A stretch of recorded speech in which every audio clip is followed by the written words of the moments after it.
Baga bara haaraa fi guyyaa wobootiin isin ga'e. Barri kun bara nagaa, bara milkii, bara bilisummaa fi bara injifannoo nuuf haa ta'u jecha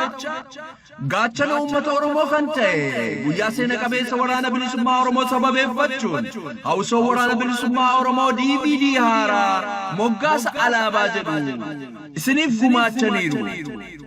Marree isinis DVD kana bitachuun waraana keessanii fi hawwisoo waraana bilisummaa Oromoo jabeessuun gamanumaa dirqama Oromummaatti isiniin jecha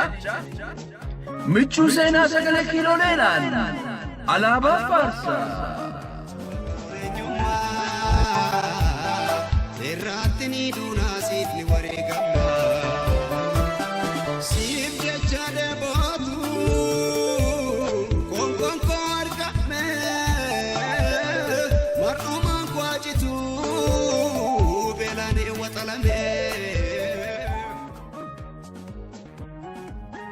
Ararso sole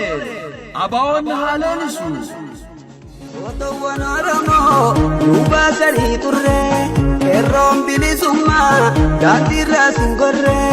urjin bilisumma kara garsisu wobi ummat Oromo baona lalisu wobi ummat Oromo baona lalisu Ballofi latanis dirre jiranirra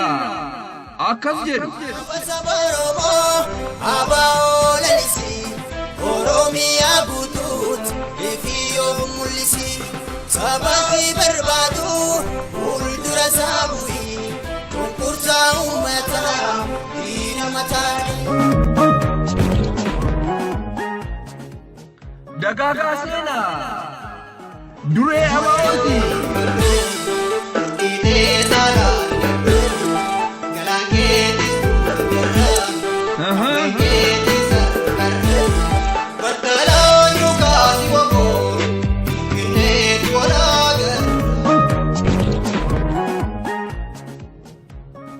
Ejoro libani fi ditau seno mal jadulan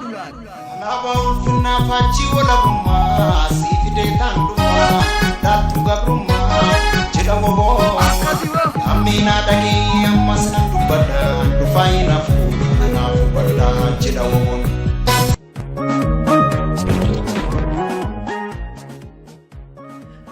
ballo kama argi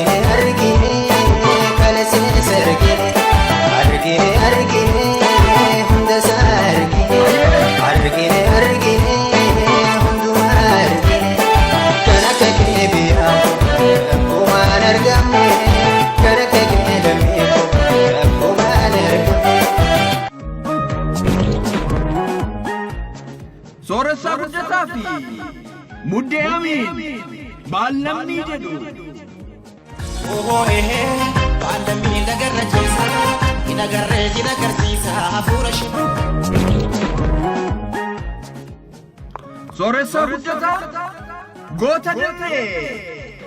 dirre gobo abisa kara dirre